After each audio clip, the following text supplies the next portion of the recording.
Hey Brad, long, Hey, long time. How you been? I've been good. I've been good. How are you? I'm good. I'm good. Um, so for those who don't know, Brad McDermott is a old friend of the show or the Yeah, shows, really all of it. So, and I've been around a while. you're an old schooler. So, but you have joined our Japanese horror journey, and I know that Yes. you're a big fan. So, we're going to talk about that kind of stuff. So, um, for the people that don't know you, Brad, you want to just tell a little bit about yourself? Yeah, sure. So I'm Brad. I am a artist based out of Toronto, Ontario. I work primarily paintings and drawings, and I'm actually also an art student. I'm at school here at the Academy of Realist Art in Toronto, which has just been exciting and amazing. Really refining my school skills and getting Mhm. me further and further into the industry. So that's been awesome. Am also a filmmaker. I did a lot of that mostly before the pandemic, though we're kind of Remember, trying to dabble and get our feet wet back into that space again. So yeah, that's me. that's you. Well, so we're gonna get into some J horror, and we'll talk about spooky season a little bit. We'll talk about the journey a little bit. So we just had our first call, which was Onibaba and Hausu. So we'll get into that. Of course, Hausu. I'm wearing the Hausu shirt, Yes, I which need one is of those. it is my favorite one. I was telling him earlier, I went to the grocery store and I was like, I felt like I felt like my shirt could shoot lasers at other grocers. I like had this power trip. I want some avocados. Get out of my way. I got a cat. So anyway, yeah. So and we'll talk about spooky season. We want to talk about the substance because that's a really big new body horror that I Yes, think we both recommend. definitely. So yeah, let's jump into the website. So probably a lot of people have seen this here. This is just the regular old website that we use. So right now we go to journeys and launch. So actually, let's go to the registration page. So here This is my is first journey, everyone. So just in case you're wondering, he's walking me through it. you're a journey newbie. I Or am. I we'll have am. to think of a term for that. Uh, like a not I was gonna use the term virgin, but we not something off color. You're right. Um, Jernoob? I don't know. Okay. Fresh journey, fresh journeyman. Freshman, yeah, fresh journeyman. Yeah, yeah. Yeah, Well, the yeah. thing journeyman, the word journeyman connotes somebody that's just been around for a while, Right, and right. is just like subpar. So you're definitely not a journeyman, for Brad. Oh, thank you. Is that the nicest thing I've ever said to you? But anyway, here are the details. So these have been online for a while, but they are a good way to give an overview about what we're doing here. And and for those that are listening on audio, you can't see this, but if you want to follow along, feel free to just go to the website and just click on the details and registration. If you're registered, you can click on the launch when we get to that, and you can see inside the journey. But anyway, we are pleased to announce the registration. Okay, we don't have to go through that, but we approach these with chapters, or we're using the term fumi as we used. You weren't at our Japanese cinema one, Brad. You would have loved it, but we use the word fumi. I haven't been fact checked, and yeah, we don't talk politics, but we don't fact check either. So so we plan to cover classic. We actually already did, and then we're going to talk about Kiyoshi Kurosawa, who is a big fixture in the really the big wave, I'd say. Yeah, Um, absolutely. and I say the J horror new wave, as the third chapter or Fumi.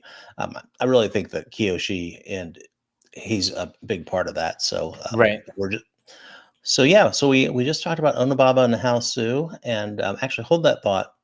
And then we're next moving on to Cure and Pulse from Kurosawa. So, and then of course, Ju-on, The Grudge, and Audition. So, so let's. Are you a fan of Kiyoshi Kurosawa? I am a big fan of Mr. Kurosawa, especially these two films. They're both incredible masterpieces. Um, And they're so unsettling because the horror for me is a horror of ideas rather than Mhm. an actual thing, even if it's like a supernatural thing, like a demon or something. This is like horror of thoughts, right? Cure is like planting the idea in someone's head, and that idea is the actual, like it's alive and going from one person to another Yeah, person. yeah, And Pulse is the sad loneliness of the internet. And I really feel like Pulse sort of, along with Fincher's The Social Network, both of them were kind of teaching us lessons about the problems of the internet and the harm that the internet can cause, and way ahead of their time.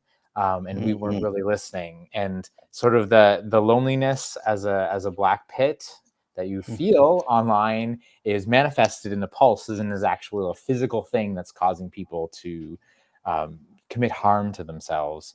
And so both of these films are just incredible horror unlike anything else that I've ever seen. Yeah, Because it's sort of, like I said, an idea that it has become sentient and evil, which is a very tricky thing, I think, to show on screen. Very tricky thing to write and make cinematic. But he does because he's a master. yeah, he really is. I just did a double feature of these just to kind of get a head start, and I might watch them one or both of them again before we're recording on the 7th. We have 9 days until the call, but yeah, Cairo. I wish I smoked or something so I'd have a lighter to to represent that. The thing about both films is the premises are so. Uh, Unrealistic. Like if you can tear through both of the premises like in 5 seconds. In fact, Mhm. my wife Andrea saw Pulse with me in a film festival, and she was like, "That's just stupid." Sorry, she doesn't hear me, but she, I mean, she just horror is not her thing. So Right, right. and really every horror premise is really pretty ridiculous when you find. I mean, come on, The Grudge. Audition, I don't know. We'll get to Audition. Um, but the one thing about Pulse, both films I love. I love Pulse more, and I really on this. I mean, this is my third or fourth time seeing it, and really the colors. I mean, like I don't know that there's a modern J horror or otherwise that really connotes like the spookiness of like a ghost story. Mhm. Um, but the colors are almost like chiaroscuro, like noir, Yes. and it's so washed out, but beautifully so. Like Yeah. I mean, bleak. There's just the look and feel just really conveys the tone of this detachment, this loneliness, and part of what we've been studying or studying, we've been looking up J horror, and that's kind of why J horror actually works for Westerners is because Japanese really do fixate on these kind of themes, this isolation, loneliness. So that's very much part of their culture. So um, anyway, I can't wait for people to see it. Do you think is it crazy for me to say that Pulse is almost like a noir, like a horror noir? It is.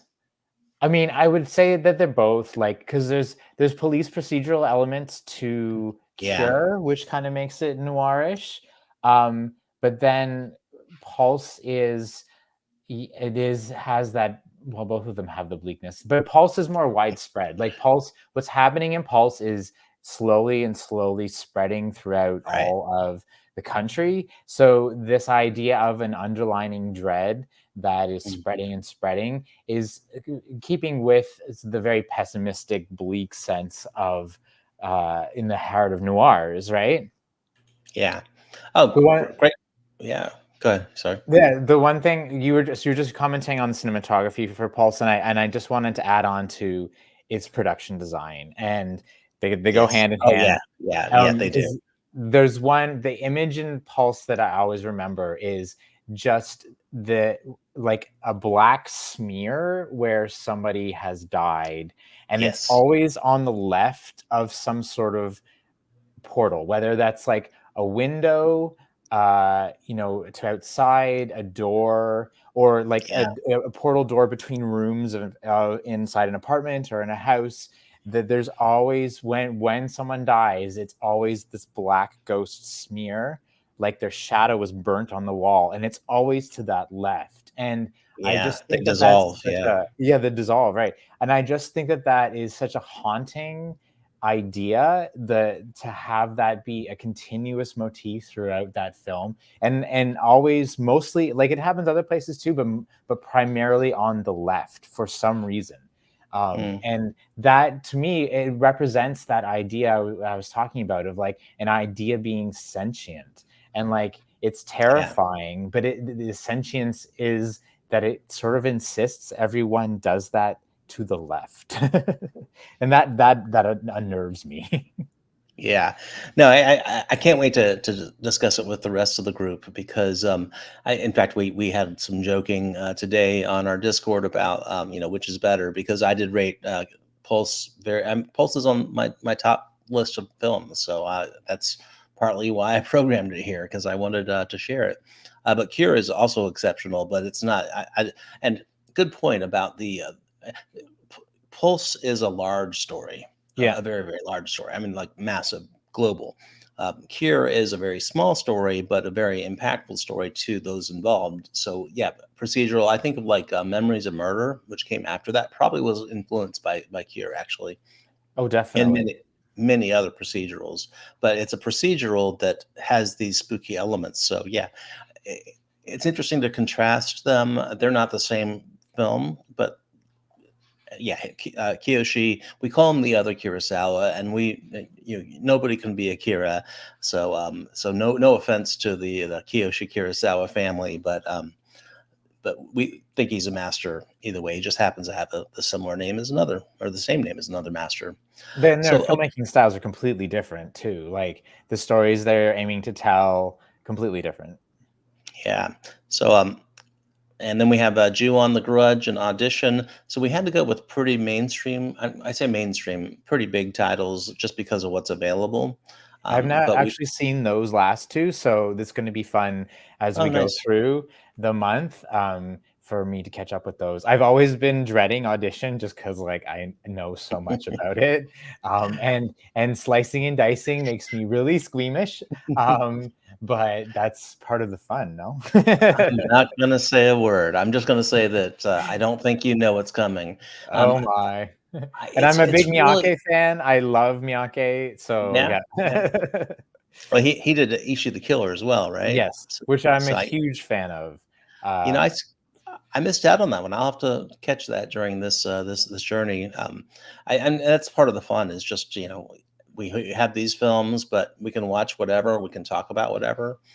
So yeah, I'm The Grudge, I think, is more, I want to say traditional J horror, but it has like the monster, kind of like Ring, a right, weird it's premise, a Ring. monster. Yeah, Yeah. Ringu. Yeah. So, and then we have the classic ones. Quiet On is one of my favorites. Chef's Kiss. Kieran, Yes. yes, yes. Oh yeah, so good. So we Kuroneko have is also Creep. fantastic. Yep. It is, yeah, by Shindo as well. Creepy is also by Kurosawa. So That's fairly new, isn't it? I think that's a newer I one. want to say it was 2016, and I thought it was 2016? just okay. Okay. He had done Charisma, Seance, and Doppelganger, so I Right. think those, and then Cure and Pulse were his big primary J horrors. He's And done other works. Daguerreotype. Didn't he do something called? Daguerre, that's Yeah, right, yeah, daguerreotype, yeah. yeah. Then he did Bright Future, which is also on the Criterion Channel right now, which is not J-horror, but it's, still a good movie, and then, he did Tokyo Sonata, which is like a drama, Mhm. um, and I think he had a little bit of a lull.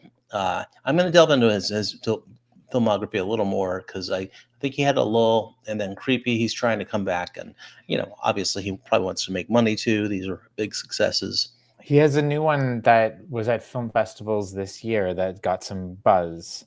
Oh, yeah? I can't remember Um what the name of it is, but yeah.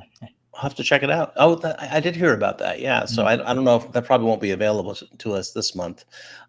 Setsuo. So I think we'll have maybe a couple things to say about this when we get to Yes. another movie. Yes. So let me go to the Journey actual page. Now we just had our first call, so it's not completely complete. So this is the Journey page, and you can access this if you have registered for JHorror, or if you're in the membership tier that gets access. So yeah, we always have our social links here at the top, which we do have the Discord group, which I do recommend you join. I know you asked, is the is the journey in the Discord? Yeah, it No, was the confusing where one was in the other. So, yeah, but I we got it now. we did have message boards, but the Discord is so immediate, It's so easier. Yep. it's Yep. easier. Yeah, we will have other. We'll use the message board again for other journeys, probably Pasolini actually. So here's our links, journey details, which you just saw, of course. The preview video, which is also down here, and then we have our Fumis. So we just talked about this. Onibaba and Hausu, and oh, I don't have the presentation for the first one up yet, but it'll be up there tomorrow. But I do have the Hausu Party episode with which was Criterion Close Up number 54. So that was actually towards the end of Criterion Close Up, right? Okay. Right when we were moving to now. I want to say, oh, I forget how many episodes, but this was with Dave Eves and Jessica Ramos, and we just had a blast talking about. I mean, it Oh, is a you guys party. get Whenever you put yeah. Hausu on, it's always a party. Like, And we're gonna have another Hausu party on the Discord. Speaking of which, what we're gonna do is we're gonna get people to watch or to be in the Discord. We have a media room, and we're gonna listen to the soundtrack of House. nice, Um, nice. it's the music is so great, so great. But yeah, so I don't have. Well, we do have the call up here. We're not gonna watch the call, of course. In fact, I'll mute it here. Let's see. Yep, mute and but just click around a little bit. So yeah, we we we we dive into this a little further than we need to, I think. So yeah, we're talking about the actors and actresses. Shindo, of course, um, big turn here Yeah, with Onibaba Kuronaku. Kuraneku, yeah, Yeah. and I found he wrote and he wrote I think I want to say it was like 8 of the Zatoichi movies. Oh Maybe it wow. was 8 of the TV series. I could be mistaken. And then he yeah, it was 8 episodes of the TV series, and he wrote one of the Zatoichi movies. Um, but yeah, so anyway, and then for the third, so you don't have much for the third. So let's just get into this. Well, let's get into J-Horn. Let me actually switch screens here. Sure. And oops, sorry. So this is why I said I'll do some editing. Um, I have another screen here. So yeah, here we go. So this is the Arrow release, and nice surprise. We did not expect this to be coming, and it's actually going to be released towards the end of October. So like, come Prime on, Arrow. Halloween season. But the thing is, we're gonna you don't have time to watch the films Yeah, yeah, before no, we don't have time to lead up to it, right? Because we're already in October.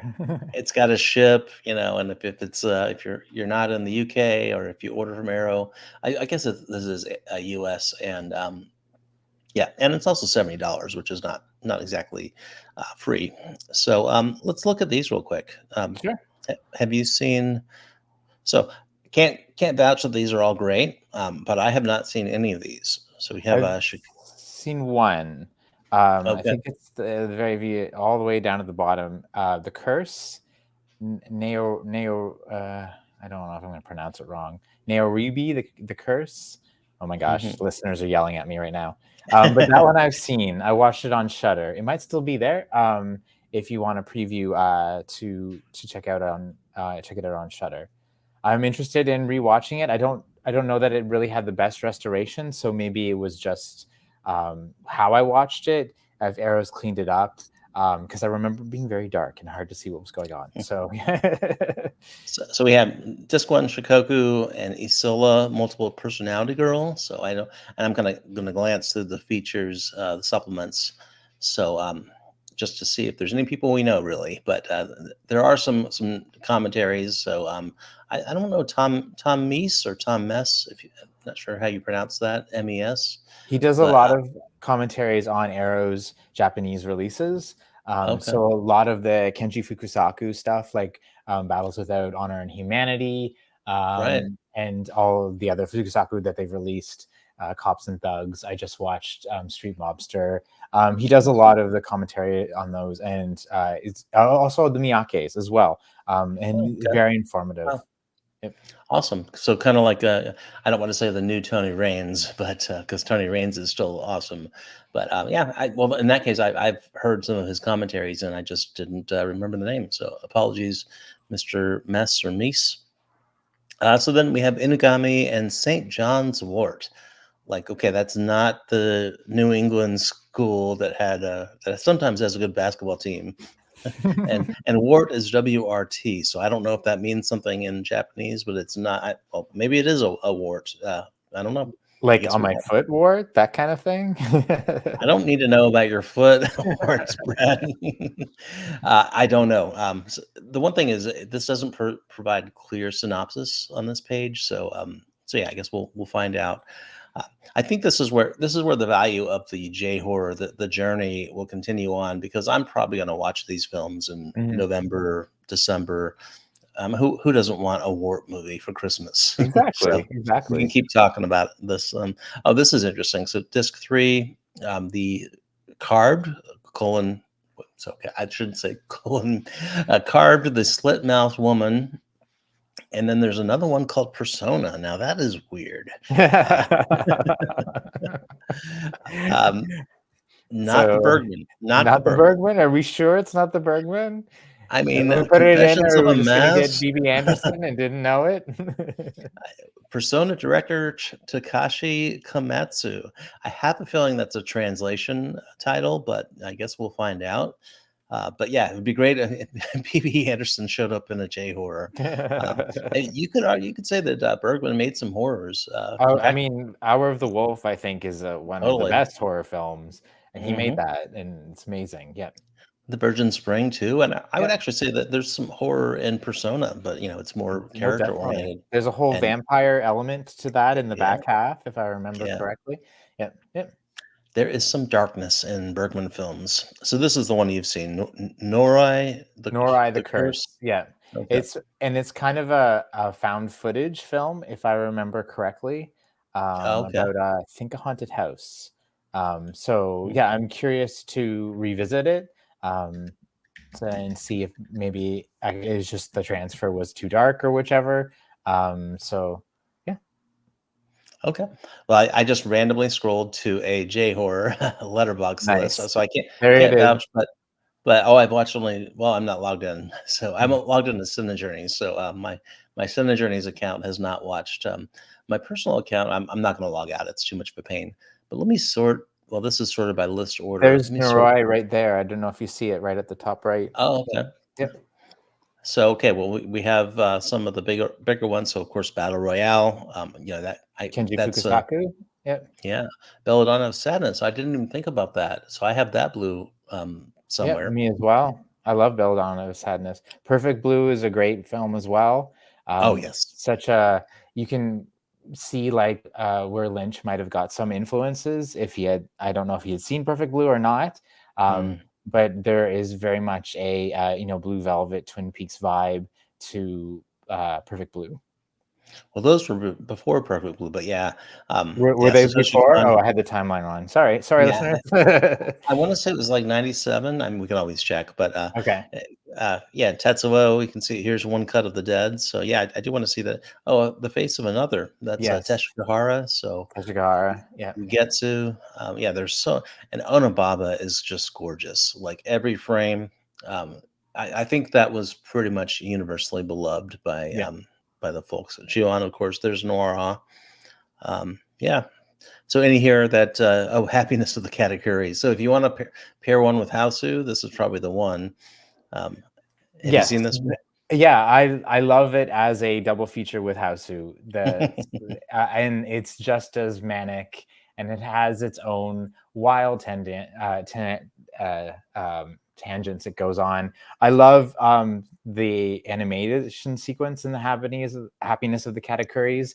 Like when Yes. there's a big set piece, it switches to like animation, like plasticine figure animation, and it's just so great to see Miyake's just imagination go wild, and just like the breadth of his filmmaking. I always feel like Mhm. that's something that we don't talk about a lot with Miyake, is just he can switch to so many different modes of genre, often several times a year, depending on his output.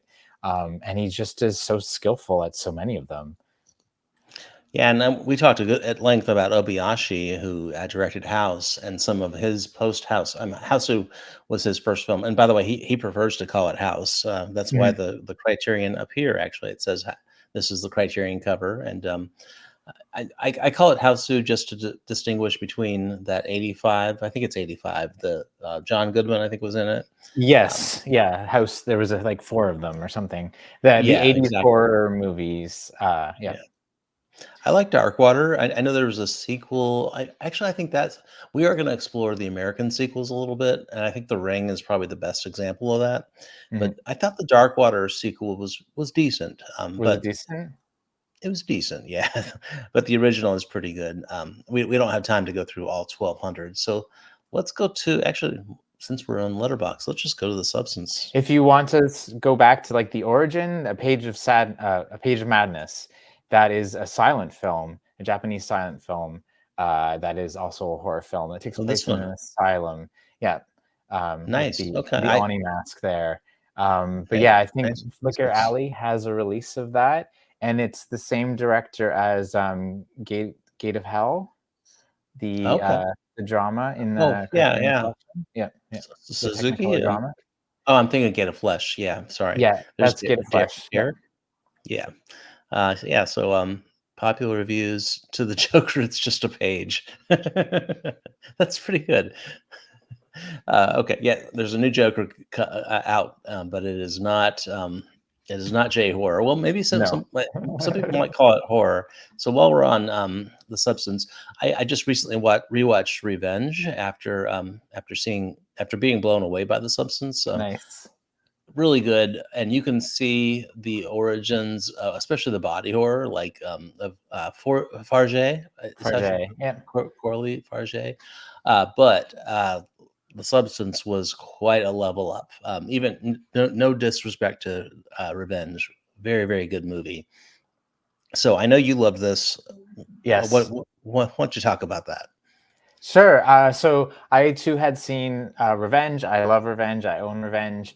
And while watching it, you just get this feeling of a filmmaker who is like steeped in genre, but turning the gaze on Hmm. it, right? Like a lot of revenge is the inverse of a male gaze.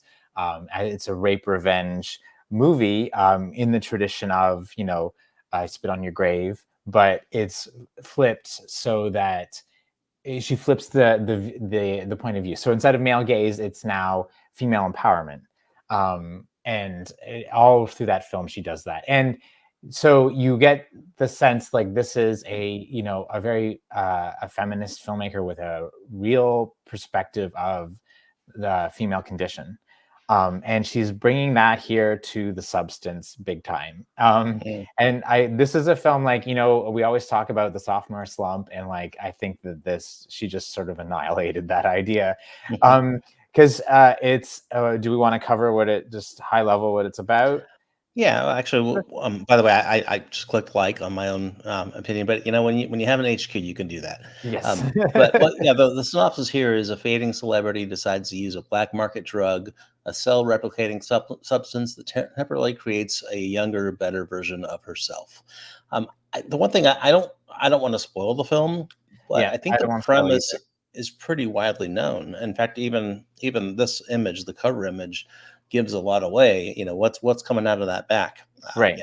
I'm not going to go into that. I recommend you go as blind as possible and savor that moment.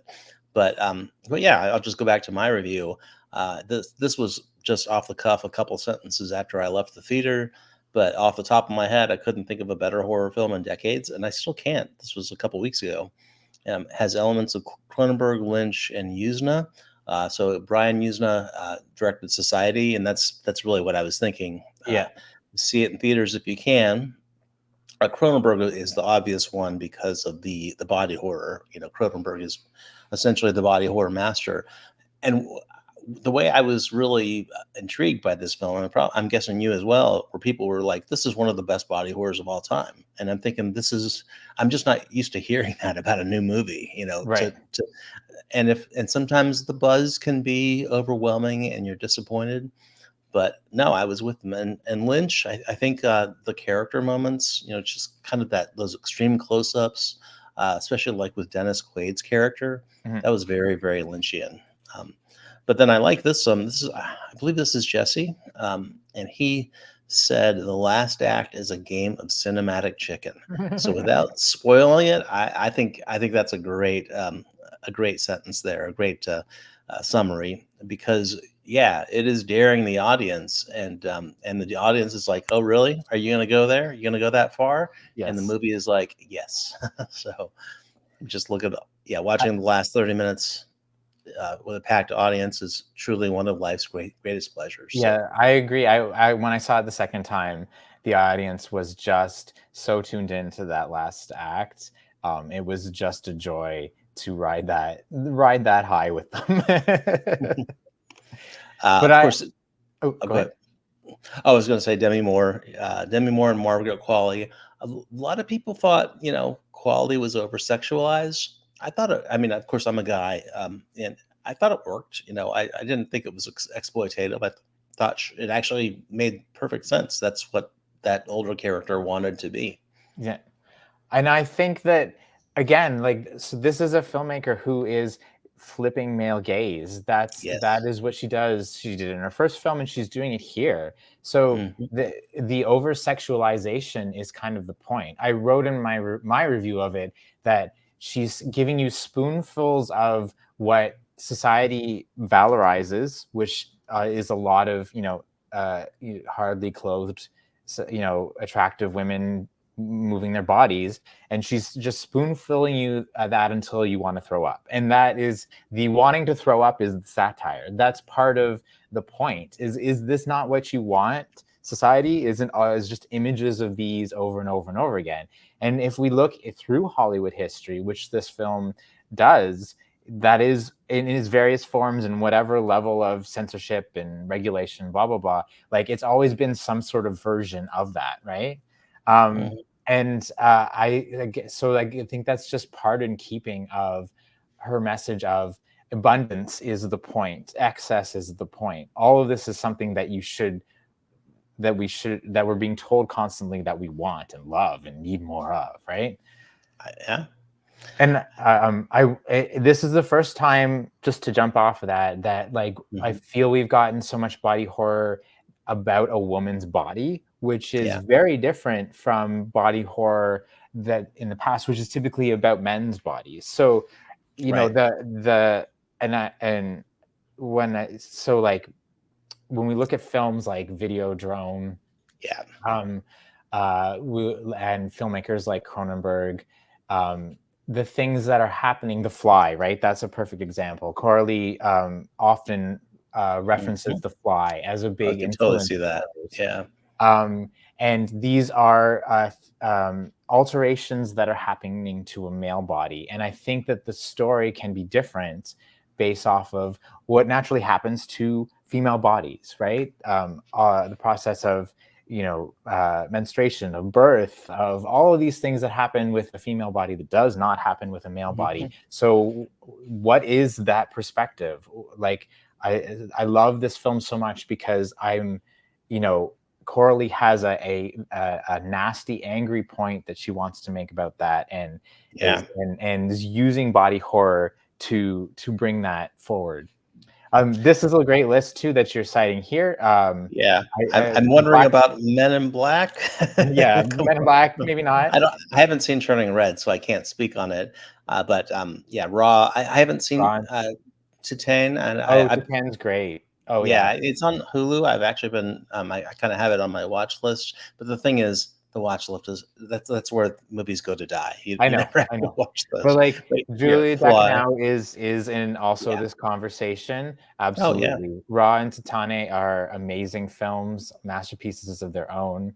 Mhm. I also felt a little of Black Swan when I was watching this. Yeah, Now, It's out there, yeah. That's Darren Aronofsky, which is a male director, right? But the Black Swan is also about some similar things of Mhm. celebrity, women in celebrity, feeling that a younger, more talented version is coming to usurp them, always having to present themselves in attractive ways to men, like Vincent Cassel and Yeah. Dennis Quaid are very comparable characters in both of these films. And Black Swan is full of body horror, not to the extremity of The Substance, but is a little bit there.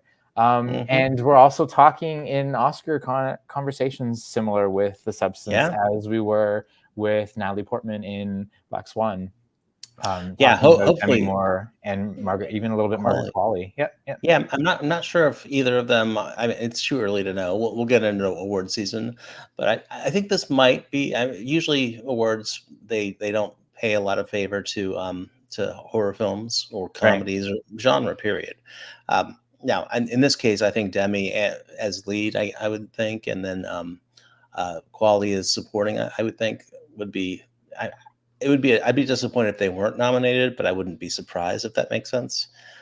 So yeah, it's I'm holding a candle for Demi Moore because she's great. part of another element of this film that I just absolutely love is Demi Moore in it, and how much of this film is also a conversation that Demi Moore is having with us about her history. So her, presence in film history in the late 80s, 90s, was that's sort of her heyday, right?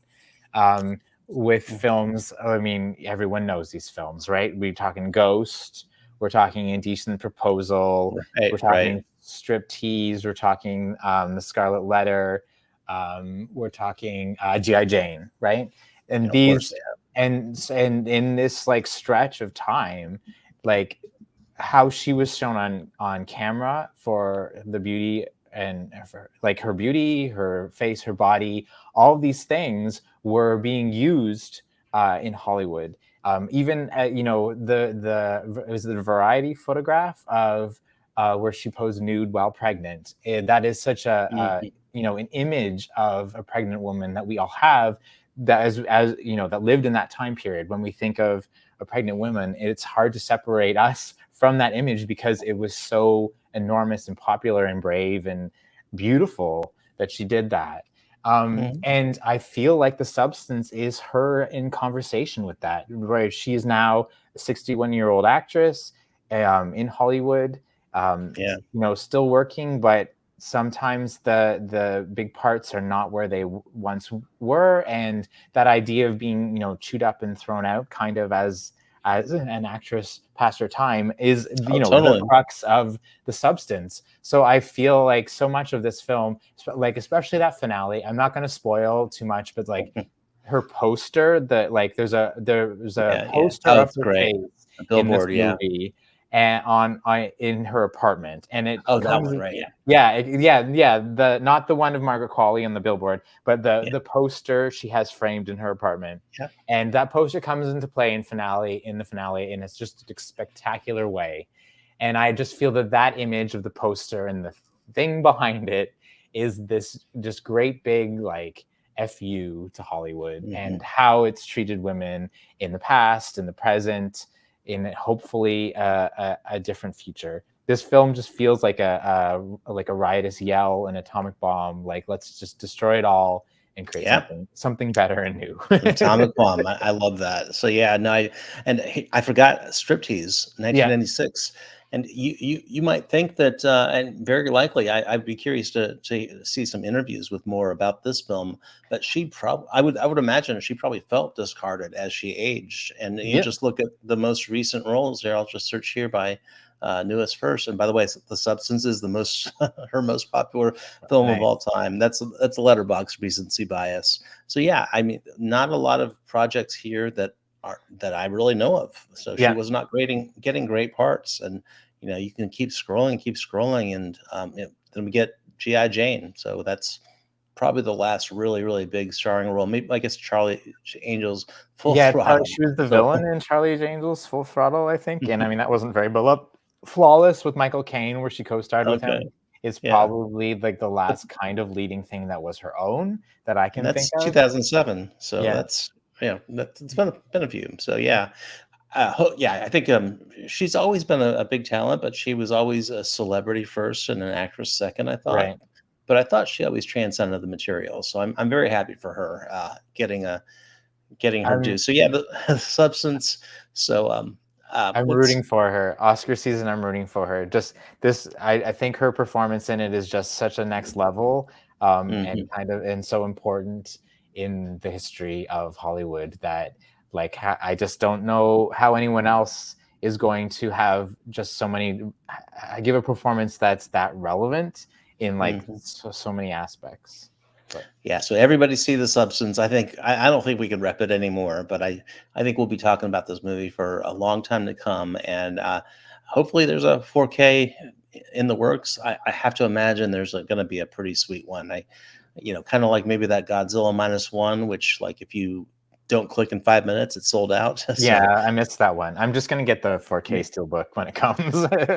I don't put that one. I mean, it's fine, but it's Yeah. not on the same level. So, but well, anyway, Brad, let's kind of wrap up. But I know you like to watch horror films in October, like I do. So, are there any that you're interested in? In the next couple weeks, aside from J horror and all that.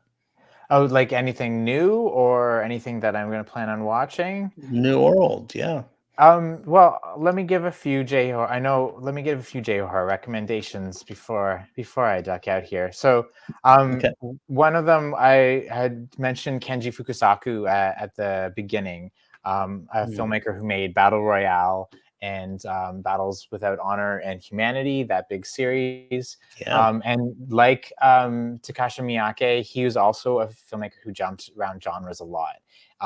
And he made a big sweeping horror samurai epic called Samurai Reincarnation in 1981, Oh, starring well, the primary big name is Sun Ichibo. So of and course. Yeah. Ken Ogata is also in it as well. And also Hiroyuki Sanada in an earlier role. I did not know that. That's interesting. From Shogun. Um, but it's Nice. Yeah. also in the Sunichibo box set that Shout Factory put out. But I love it. It's a big macabre horror, um, demons back to life, samurais that come back from the dead.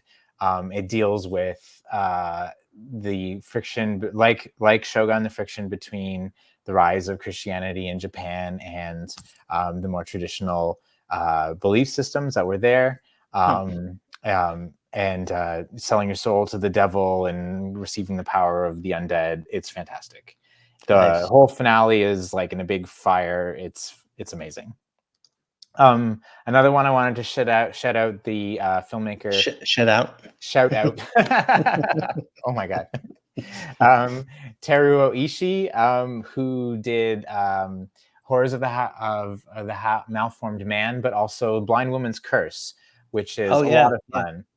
Also an Arrow release, and Mhm. also a film that throws a lot of different wild genre stuff at you. It's always a different movie, like every 20 minutes, but it's really entertaining. Lots of great macabre stuff going on in that one as well. Um, so recommend that. And also going back to Criterion, I didn't know if you guys had mentioned Jigoku yet. Oh, it was on the Nobu, list. Yeah. was it on the list? Yeah. Nubio Nakagawa's film about a fishing town with mobster connections and all of this nefarious things going on in this fishing town that all leads to everyone going to hell. And the first half is fun because it feels so much like a ticking clock of everyone eventually expiring in various different ways as all of these violent subplots fold into each other. And then the other half of the movie is just this wild spectacle of hell in true, Dante vision. Mhm. Lots of great production value, lots of great images. Just let it wash over you, let it create a mood, Yeah, highly recommend. Nice, nice. Well, speaking of Criterion, we're recording on the 7th. My guess is the flash sale will be a week from tomorrow, the 8th, so the 15th. We'll probably know because usually they send a gift card to Criterion Channel subscribers. So, and then we'll definitely know next week Yes, if that's the case. So either next week or the week after. But yeah, Demon Pond is coming out it lines up from with Demon Shimo. Pond. Yep, yep. Yeah. And then there's also, and this really no connection to J horror at all, but there's the Val Luton set. Actually comes out tomorrow, I believe. Love We talked, Valoon. Yeah. yeah, Val Luton's great, and we talked to Imogen about that a few weeks ago on Criterion Now, and she is on. She write a feature, or is she on the essay? Or write the essay? I think she has a feature. But yeah, she's a big fan of that. Of course, I always love her work. So and she spoke very highly of the release. I would imagine she got a preview. Hopefully, she did as a working on the supplement.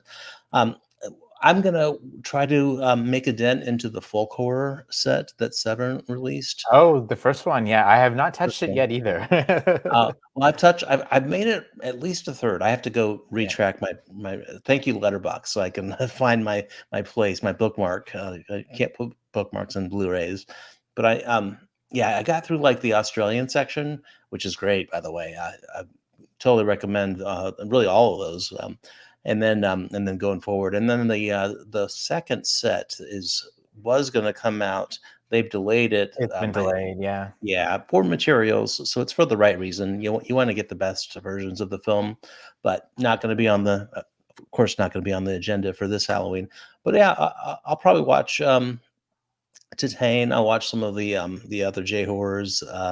Yeah, I just enjoy, and I really think that right now we're at a peak for horror, or not maybe not a peak, but like a really fertile era. So I always try to check out some of these new horrors, some of the A24 horrors Mm. that are coming out. So I don't know if there's any A24 ones coming out, new ones coming out. I guess we'll find out. Is Uh, Hereditary that Hugh Grant one that's yeah, coming out uh, soon? I'm not sure if that's a really big deal, but the thing you were like what pretty you're good. saying about A24 and uh how horror is such is so like hot right now is that Hmm. is sort of the only thing in Hollywood that can be new, right? Like we don't really have new Yeah. thrillers or even so much new sci-fi. Everything has to be like a pre-existing package, right? It has to be a Hmm. comic book, it has to be Star Wars, it has to be Alien, and I'm not Right. dumping on Right. all of that. I'm IP. just Yeah. saying it has to be IP, exactly, right? And horror is sort of the only thing that doesn't have to be IP, where you can have an original idea, and if you make it a horror film, you can Hmm. still the chance of it getting greenlit is much stronger. Yeah. Horror, yes. A friend of mine invested in movies. Well, actually, lots of friends have invested in movies, but one person told me that basically horror you can never really do wrong. You're always going to recoup your investment. So Mhm. I haven't personally tried that. Maybe one day, but yeah, horror has a following. And how about we'll wrap up with this? One thing we introduce horror is we talked about not just Japanese culture, but just the genre as a whole, and why it works. For example, we're not going to get into genre theory, but so there's a little bit of overlap with science fiction. In fact, even with body horror, Right. but like purely science fiction works on like a cognitive, intellectual, like, analytical way, whereas horror, especially body horror, maybe a little bit of that, but it's also more emotional, more it hits you in the gut. And there is that sense to kind of like when you're driving your car and there's an accident, there's that rubbernecking. You just want to, you don't really want to see, but you're gonna look, and if you see, you're gonna, yeah, you're probably gonna wish you hadn't looked. but but there's also the dopamine response. So Right. but I looked at some Carol Clover. I don't know if you know her, but she is the scholar who came up with Final Girl, and she did a lot of historical academic research on horror films. So very, very influential and great work. And I think the genre has required that. Now I'm talking. She did this like in the 70s, 80s, 90s. Um, so I had a quote from her about how she talked about that. And now this was about slasher movies, but I think you could make the case for a lot of horror movies, is that basically they're a formula, and I'm paraphrasing here. And really, the quality of the film is the quality of the performance and the betrayal. So it's basically like the technical factors and really how this is not how she worded it, but how they sell the quote cliche. She did use the word cliche. If you think about slasher films, it kind of is a cliche. It's like, okay, Right. there's somebody on the loose, and if you walk outside, you're and alone, you're probably gonna not make it through the next 5 minutes of the movie. I think with this new wave, I'll just call it a new wave. I think that people have gotten rid of the cliche, and I think that there are more high concept. I'll say The Substance. I think is one of those. It Follows is one of those. Mm. So I saw the TV Glow, which I wouldn't even call a horror, but it's influenced by horror and Lynch. So yeah, looking forward to seeing where this goes. And yeah, she's in her 70s or 80s now, so she's out of the game. I'm not out of the game. I'm sure she's very active, um, but yeah, her work was in her prior years. But yeah, really good stuff. And look forward to seeing you on the next J Horror call. And Absolutely. thanks for talking to me about Thanks this. for having me. Thanks for having me. This was fun. All right, take care, Brad. See ya.